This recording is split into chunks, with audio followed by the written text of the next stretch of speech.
My friend Anders has been stuck in microstakes for over 1 year now, and he's been telling me that he is unlucky. So can this unlucky fish eventually become a pro? Well, today we're going to find out just how much mistakes he's actually making and if there's more to his story. So let's watch Anders' NL5 gameplay. He's playing on a really soft government website. However, it has extremely high rake, 14 big blind cap. Some might say that's unbeatable, but we'll find out just based on how many recreational players there are. I think it's possible to beat this game, but not for like super high win rate after rake. So when recreational player limps, I like to ISO to 5. Start with 5, and if they go with 6, then 7, 8. Just find the maximum threshold. I would never start with 4 because I think it's just way too small. They're gonna call bigger. So big blind calls. It looks like he's a pretty big recreational. He has 77 VPIP. Against these type of players, especially with their hand, since it's invincible, you should bet really small, like 2 big blinds. I think it achieves a lot. Worse hands can call you, and you can bluff on later streets because they're going to cap themselves by not raising. You go for around 40% pot. I wouldn't say it's like a huge mistake, but I would like to see you go smaller, maybe 2 big blinds or 3 big blinds. So on the turn, when he snap calls, basically indicates that he doesn't have a very strong hand. You can start bluffing your hand. However, I understand the need to showdown because you do have a lot of showdown value. I would go small again and then bluff on a lot of rivers because he's extremely capped. Also, if you bet small on the turn and he doesn't raise, he's most likely gonna fold on the river if it breaks out. So you didn't bet ace queen of spades, which is fine, but I would like to see you bet turn very small so you can blast off on a lot of brick rivers. However, as played, when you arrive on the ace, you have to bet extremely small because he's really capped. When you have the ace of spades, it's really hard for him to have like any type of ace. So I want to see you bet like 5 big blinds. Mainly targeting a range that contains like a pair and a straight on a straight draw, like 7-6. Occasionally he will have a king, but I don't think a king would call a big bet anyways. So you go for 9, like 9 big blinds is the size that a king will call. However, when he snap call the flop, he doesn't have many king X. I think when he has some king X on the flop, he would consider raising. But when he snap calls, it kind of heavily reduces his king X combos. So he most likely have like 7-6 or like 1 pair type holding that is not a king, and those hands will only call like 5 big blinds. He folded. So on the right side you have queens. This is standard size when you're 100 big blinds, but when you're a bit deeper, like 200 big blinds, you want to go like a little larger, maybe like 10 big blinds. And in practice, your hand is really strong, so you do want to go larger as well. So big blind cold calls. Usually this kind of range would be like 8s, 9s, 10s, jacks, those sorts of hands. And depending on the player, since he has 56% VPIP, he probably has like 7-6 suited, 8-9 suited, those type of hands as well. So on this board, you really want to value bet against like pocket 8s, pocket 9s, hands like that.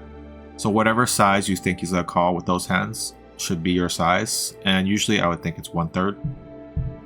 I would just default to 1/3, and you find the check. That's good. When he leads out for this size, you should always fold because players like this are not turning pocket 8s, pocket 9s into a bluff.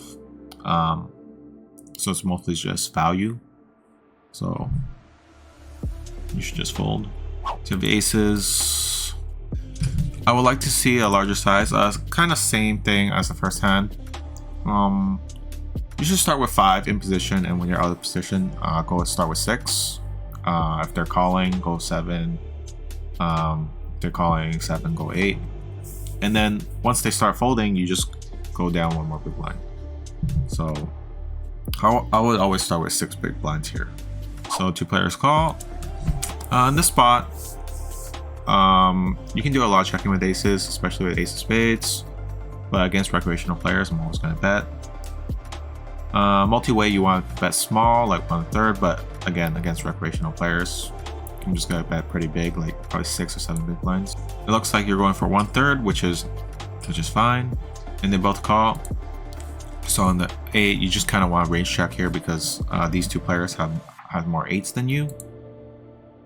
So you check, that's good. So when they bet 5 big blinds into 24, it does not indicate that they have an 8 often. So your hand can always call. And when this guy calls, he's pretty capped because if he has an 8, he most likely raise since he's a recreational player. So you can call pretty profitably, and you can also, against these sizes, like it might be weird, but you might be able to find a raise as well. But calling is definitely a standard play. So also another cool play is when you have a flush here, you should lead often because recreational players are not going to bluff enough. And yeah, they're not going to bluff enough. They're not going to find enough thin value. They might not bet an 8. So you should lead here when you have flush. This is a decently well played hand post flop. It looks like for this Jack 8 hand, you open 2 callers. If it checks to you, you should check, and then you can think about delaying the turn if they both check again. The reason why you don't want to bet the flop with this hand is because you literally have no equity, and usually when you're holding this hand, Jack 8 of diamonds, your opponent's gonna have hands that will call you, and you don't really want to blast off this hand. So, and I guess a lead, easy fold with your hand. So you flop bottom 2 pair in a limp pot. So in these limp pots out of position, it's best to simplify to just check. So this is a very interesting spot. You have bottom 2 pair. One guy bets 75% pot, and then another guy he raises 3x. So you have to think about, are you beating value? Is this guy raising like a naked ace-x? Probably not. Is this guy bluffing? Probably not. So you have to be very careful if you decide to call here. I would fold because I just think recreational players are never gonna have worse hands in this spot. Another problem is when you call here, let's say in the very rare scenario that he's bluffing, he's most likely gonna fire the turn and maybe a river. Like all scenarios, you're not doing very well. So I would probably fold here. Oh, and once this guy calls here, you're pretty much dead. So now this guy's betting into 3 other players after showing extreme aggression. Chances of him bluffing is almost 0 now. So you should fold. I know it's enticing, like double flush draws board. You're unblocking the flush draws. It doesn't really matter in the spot with 4 ways. So you call. That's a pretty big mistake. This guy called as well, which is even worse because this guy can still have all the nut hands. Yeah, basically a spot where you're drawing dead most likely, and he jams. I really hope you fold. It's a really big punt, really big punt. This guy probably has a set, to be honest. Yeah, that's a big mistake. You cold called. I don't like it, especially when the rake is extremely high. You should just focus on executing a 3-bet fold strategy from the small blind, especially against recreational players. And this hand, I would 3-bet. So, pretty big mistake. If the rake was extremely low and they opened 2x, I could see this hand possibly being in the flat in the small blind, but not in this structure and not in this game. I'd probably fold here, multi-way. This guy's probably not bluffing. And also on the other hand, you saw he had like the stone cold nuts. We shouldn't be results oriented, but it is like a nice piece of information, even though it's one hand. Yeah, this guy's probably not bluffing. So glad you folded. So again, here in the cutoff, never play any flats, especially with this rig. This hand should be 3-bet full. Against like a weaker player, I'm probably gonna 3-bet. Even in this rig structure, I would never even have a flat on the button as well. So he c-bets small, and then you raise. I think it's okay, but usually when recreational players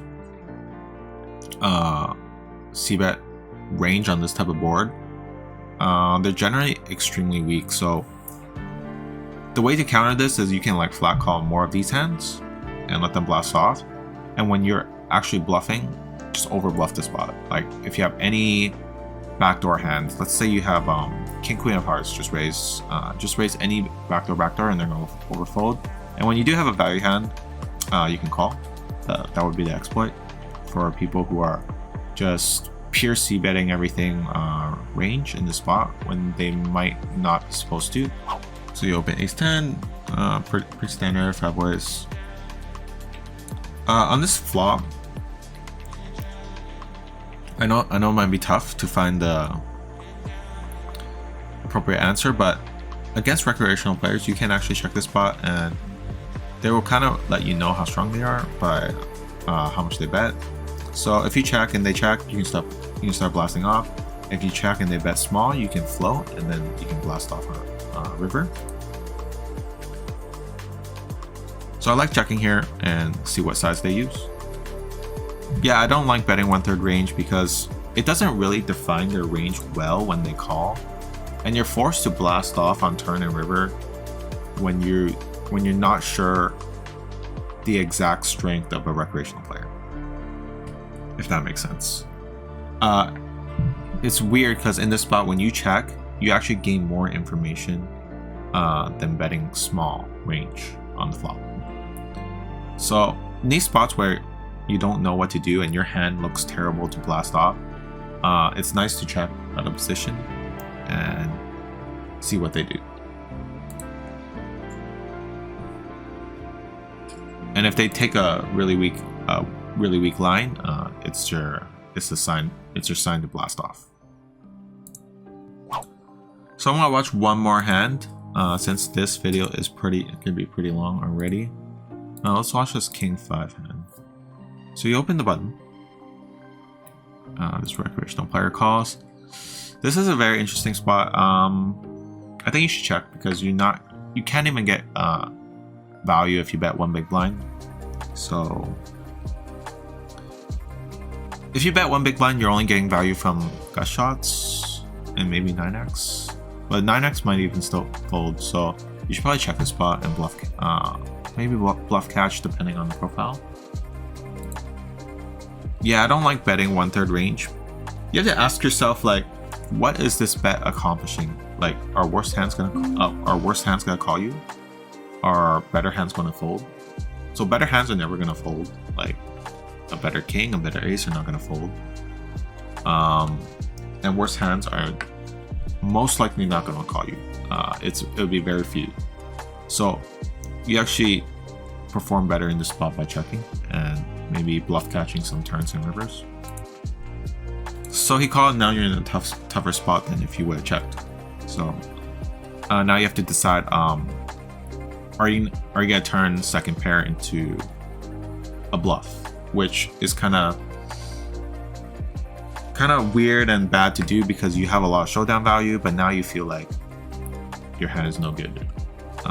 So it might have been better to check the flop to widen his range a bit more. This spot's pretty close.